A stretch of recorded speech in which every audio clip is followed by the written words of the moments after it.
Hi, everybody. Welcome back to another episode of Around the Girdle Earth. I am your host, Yovany Jerez, class of '03, and I'm here with a fantastic guest, Santiago Correa, who's actually calling from Colombia. Santiago, why don't you tell us where you're actually calling from right now? Right now, I'm calling from Bogota, Colombia. I'm right next to the Andes. I wish you could see it. It looks beautiful from here. That's wonderful. Thanks for carving out some times to join us and tell us your story about how you actually learned about Dartmouth. So, why don't you start by letting us a little bit know your life prior to Dartmouth? Okay, so prior to Dartmouth, I got my industrial engineering degree from Pontificia Universidad Javeriana here in Bogota, in Colombia. After that, I went out and worked for 5 or 6 years as uh, pretty much everything they offered me. So I went from being a production intern to being a financial controlling trainee, then went back to operations as a quality coordinator, and then I was a process engineer, and then I was a process engineer and quality coordinator. Once again, I took both of those jobs, and after a while, I just wanted to make a job from technical industrial engineering to management. So that's why I began looking into the Masters of Engineering Management programs that were offered around the world. And the one from Dartmouth really caught my eye. That's the one that really stood out to me the most. So you're saying that you learned about Dartmouth by researching it online? You knew that you wanted to come to the States for that part of your education? Yeah, I knew I wanted to go to the United States. And here in Colombia, other Ivy League schools are probably more well known, and that is understandable because of the size of some of the other schools. But Dartmouth, it is known around. So when I saw that Dartmouth offered a program that was similar to what I wanted, which was mainly an MBA for engineers, uh, I decided to apply to Dartmouth and another school, and then I ended up choosing Dartmouth. There was really no contest there. Oh, that's wonderful. So did you know anybody else from Dartmouth in Colombia or? I did not know at the time anyone else. Gotcha. So, So it was so just pure research, and you learn about it. And we're talking obviously about Thayer Engineering School, which is the oldest engineering school in the nation. And so like a 2 year program? it's 18 months, and even though I did not know anyone from Dartmouth here in Colombia, I because life work is in mysterious ways. My older brother, his company paid for him to go to Harvard and take some 2 week course. So I decided to tag along and just drove up to Hanover to see whatever everything was about. And I got to tour campus, and everyone was amazing, just open and friendly, which turned out to be how everyone really is in Hanover and Dartmouth in general. So it really, after that visit, I had no other expectation but to go to Dartmouth. I was even trying to I was even open to trying again if I did not get accepted for any reason. Yeah, and I have to say that's quite a contrast, right? From the metropolitan city of Bogota, Colombia, to Hanover, New Hampshire. It's quite a big difference, right? What were your impressions of that, and how did that sit with you? That's a very good question, actually, for anyone who comes from a larger city. Uh, the first time, the first few months are a bit shocking because you're used to this 10 million people city where you have to be in line everywhere to do anything. And then you go to Hanover where everything is just available to you. And of course, there aren't as many options as you would find in a city like Bogota or Lima, one of the major Latin American cities. But then you come to realize that everything you need is there either in Hanover or Lebanon or West Lev. So after 2 or 3 months, you realize that you really have everything around, and you start enjoying the experience way more than the first 1 or 2 months when you just don't have 50 restaurants around to visit. That's right. That's right. Sometimes many options not necessarily make life easy. It's more the dichotomy of option, right? It's the more options, the more complex the decision. Did your family was able to join you in your experience, or did you do it solo? I went alone. Um, I was still living with my parents back then, and they always found a reason to go visit. The first time around, they liked it, so they always found a reason to come back. That's wonderful. That's beautiful. What was your favorite part of campus, or do you have a specific place that you love to study when you were on campus? My favorite place on campus was probably the green. I enjoyed going there and walk around and just take some photos of bakers. I still do every time I visit. I go walk around and take photos of bakers. Just stunning. Just seeing the seasons and how different everything looks.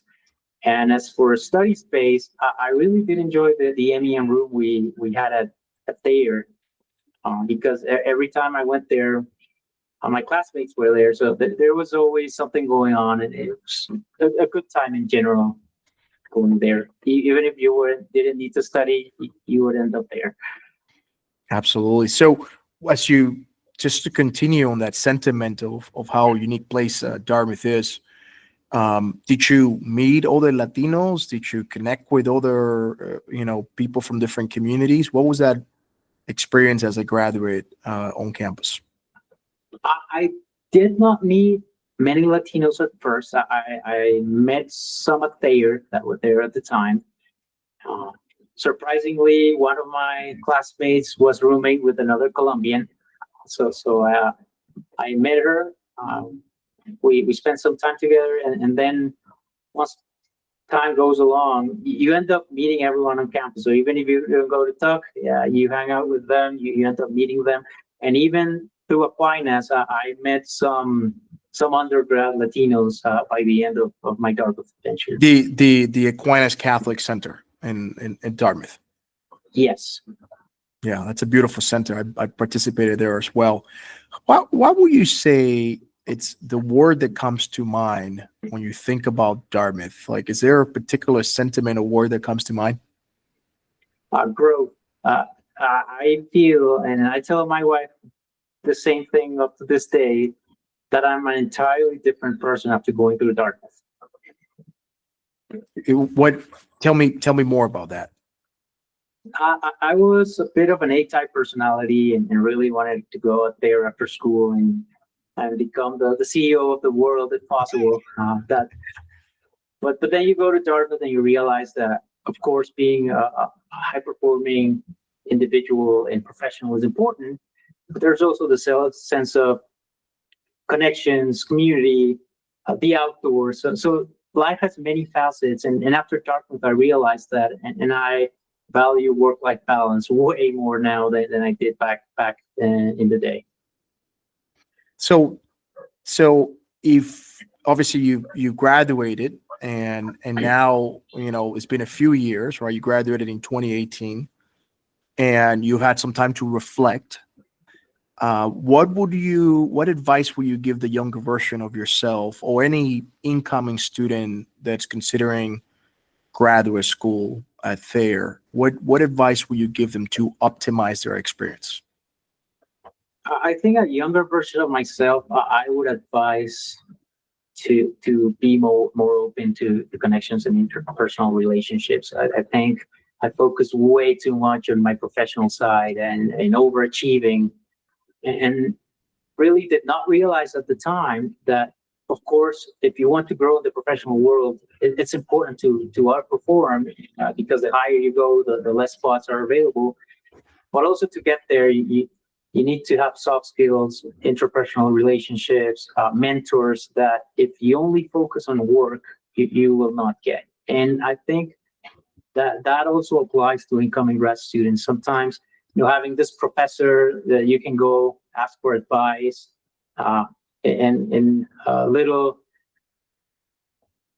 shout out here to my Thayer professors. They always had the door open, and it was wonderful. And I would go into his, I remember Professor Dish, for example. I could always go to his office, And of course, ask him about school, but ask him about life, professional challenges. And up to this day, I keep in contact with them. And it's something really, because of how Dartmouth is, I would encourage any incoming Dartmouth student to do. Yeah, I think what you said reminded me of a quote by Ernest Hemingway that he said, I never allowed academics to interfere with my education. And I've always liked that as a good reminder that yes, academic is, especially as a graduate student. I mean, I have a master's of science and technology. I had to pay for it myself, so everything becomes a little more pressing, right? I'm sure that was your experience as well as a graduate student. Of course, yes, it's totally different the experience, because you're paying every penny of it. But at the same time, I guess it helps you appreciate more the opportunity that life is providing to you, and go out there and enjoy yourself and make these connections, and prioritize on getting the most out of it. Because at the end of the day, you're going to go back to work and pay for this the next few years of your career. So you want to make sure that every single drop you can get from Dartmouth, you're getting. So I think that's the difference between a graduate student and an undergrad that may not understand this reality. So earlier you told us about your favorite professor. What was your favorite class, and what do you most remember about it? My favorite class was managerial accounting. By Wait, Professor did you say accounting? Yes. Yes, there is this top professor called Philip Stoken, and what it made him different was that he taught accounting in a way that really helped you understand how it is intertwined with the strategic part of management. So he taught accounting in a way that I'd never seen before, that actually made it interesting, because I agree with you. Usually accounting, it is not a class anyone looks forward to. But he did a great job, and he provided real life examples, very knowledgeable and respected professional in his field. So I really enjoyed that course with him. So if you had to do a TED Talk, right, one of those famous TED Talks, what would be the subject matter that you claim to be an expert on? Because of my background in process engineering and financial controlling, at this point, I think I'm an expert in understanding how moving this side of the equation, being operations or logistics, can affect the other side. And usually in companies, for some reason, people believe the two are separated. So I would actually go and speak to individuals and let them know how, little change in production can be a difference between red numbers or black numbers on your bottom line. Yeah. So obviously you came directly from Bogota, Colombia to Hanover, New Hampshire, spend there 18 months, and then you go back to your country. Were there any surprises or challenges that you face with having a Dartmouth degree or U.S. degree back in your country, or was that an advantage? Or what was that experience? Dartmouth professionally for me was amazing. I was in this moment of my career where I worked at a satellite factory, and the main office was in Cali, a city in southern Colombia.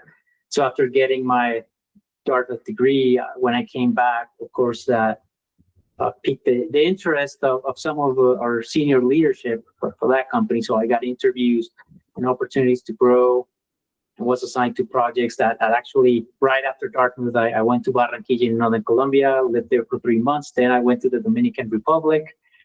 And then the biggest challenge I think this generation has faced, COVID. COVID came, and it really changed what all of us, you probably relate to this because you worked before COVID. I think that the interpersonal relations / soft skills mentoring side of the workplace was completely changed after COVID with hybrid work and remote work. So it was definitely the time to adapt, having direct reports, not being in the same physical space with you, but keeping people motivated, mentored. It was definitely one of the most difficult times. And at the time, We were all trying to figure out how to do our day to day with this huge pandemic outside, and it was definitely challenging. Yeah, for sure. So maybe on that topic of transformation, um, I'm wondering how or if your definition of success, éxito, right, changed or was amplified or modified in any way after your Dartmouth experience. Oh yeah, definitely. Before Dartmouth, my definition of success was being the CEO of the largest company I could work for and stay there at the top for years and years. And after Dartmouth, I came to realize that life has many different angles. And for example, at the time, I never thought about having a family. Now I'm married. I'm about to have my firstborn, and I can Congratulations. say, I got three of them. They're oh, wonderful. congratulations. Yeah, it is the best experience you can have in your life. There's no professional success I've had that has made me feel the same as going into a doctor's office and just seeing my firstborn there moving for the first time. It is sublime. There's nothing like it. So now my perception of success is, of course, be a good professional, but also have a family and make sure to take care of them as much as But I you know, can. but you know, in many ways, you did fulfill your dream of being the CEO of the world's biggest company, your family. That is true. That is true. It is challenging and humbling at the same time. You come from your office, and there's your wife to keep you grounded and tell you when you're doing something wrong, and being this great, in some sense, mentor in life. Yeah, absolutely. And kids, I always tell young adults that are trying to conquer the world, I say, like, look, you better do it now in your 20s because as soon as you get married and have kids, priorities shift to them, right? Like, yes, career is important, but now you got to be more intentional about like doing your job, but then doing the most important job in your life, which is to be a husband, be a father, and grow your family. I agree. After you have your family, you realize that it's not about you anymore. You're not just free to hop from this company to the other, but that you have actual responsibilities and you have someone to take care of, and also, on the flip side, someone who takes care of you as well. That's right. And I would even argue that the family experience, the husband experience, the father experience makes you into a better leader, executive leader. Because I certainly have increased my level of patience, my level of forgiveness, my ability to say things differently and a different personality. Because one of my three kids have different personalities, so I got to speak to them differently, right? I'm sure you have experienced that as well. Yeah, definitely. I feel like it softened my heart a little bit and made me understand certain situations that I did not understand before. And now I'm more open to mentoring and be patient and probably repeat myself if I have to, and not try, you know, keep control of every situation.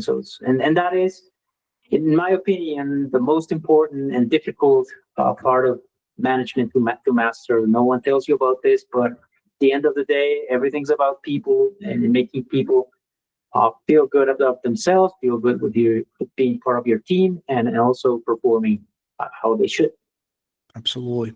So bringing it back to the Dartmouth spirit, okay? If you had to describe it to somebody who haven't attended, right? Like, what's that word or what's that quote that you think it simplifies the Dartmouth spirit? And and to add to it, since your parents have visited Dartmouth, what was their word? Answer it either way. The word is friendship. That's what they got out of it, and I think it's pretty accurate to what Dartmouth wants us to be out there. I think Dartmouth's all about the community, the pride to be part of the community, and the resilience and help each other. So I think friendship, even though my parents never really got to interact with Dartmouth that much, more than visiting Hanover, I think they have a pretty good word to describe it. That's wonderful. So we've been talking a little bit about family and work and all of that. Um, what do you think about legacy? What's the legacy that you hope to leave behind, not only as a Dartmouth graduate, but also as a person, as a professional?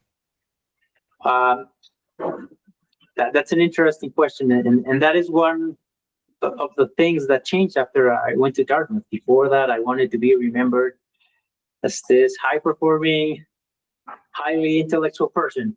Now I just want to be remembered as a good human being who mentored everyone, who helped the community as much as possible, and also who made people feel comfortable. Because remember that people will forget what you said, people will forget what you did, but people will never forget how you made them feel. Yeah. Talking about feeling, is there any specific memory that comes to mind from your Dartmouth days that makes you smile every time you think about it?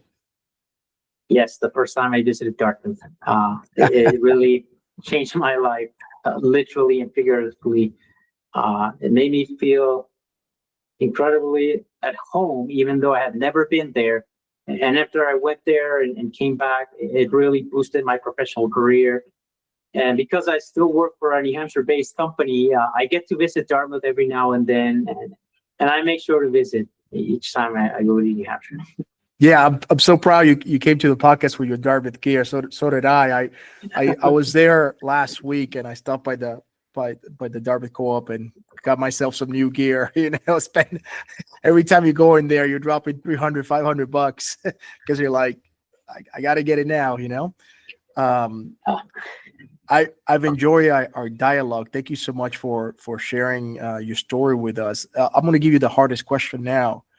How many all-nighters did you pull while Dartmouth? Well, surprisingly, I only pulled one. I think I'm blessed in that sense.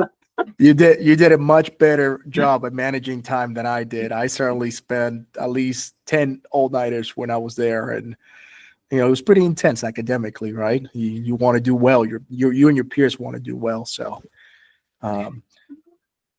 yes, that's true, and I think for all the good memories we have from Dartmouth, it is still an elite school, and you still need to be high performing and not be left behind by your class. And when you go to graduate school, because we don't have the GPA, we do have a high pass, and low pass. So only 10% or so of a class get high pass. So for you to be able to get one of those, you really have to grind because you're surrounded by brilliant individuals that you need to outperform to get one of those. 100%. I'm wondering, as we finalize this podcast, are there any advice or words of wisdom that you will give a graduate student considering their options? Whether they choose to go to Dartmouth to another institution, is there anything that you would, have them consider and reflect upon? Yes, I think cultural fit is more important than the rankings themselves. If you go to any top school, being Dartmouth, Duke, MIT, all of those are top schools. All of those will look amazing in your resume. But really what's important is how you will feel once you're there. So I think you being a good fit, it's important for your mental health and also for your possibility to perform at the highest level possible. That's fantastic advice. Cultural fit so that you could be the best version of yourself while you're there in that environment. Thanks again, Santiago, for joining us all the way from Bogota, Colombia, and sharing your story with us. I got to learn a lot. It was wonderful insights. I got to live some really touching moments as well. And we're so glad to have you as part of the Dartmouth community. And I'll let you know once we publish this podcast. Beyond that, I hope we will stay together, and I'll share your LinkedIn information so that if people want to follow up and connect with you virtually, they could do that. And from everybody out there, thank you for joining us in this latest episode of the Around the Girdle Earth. and we hope to see you next time. Take care. Bye.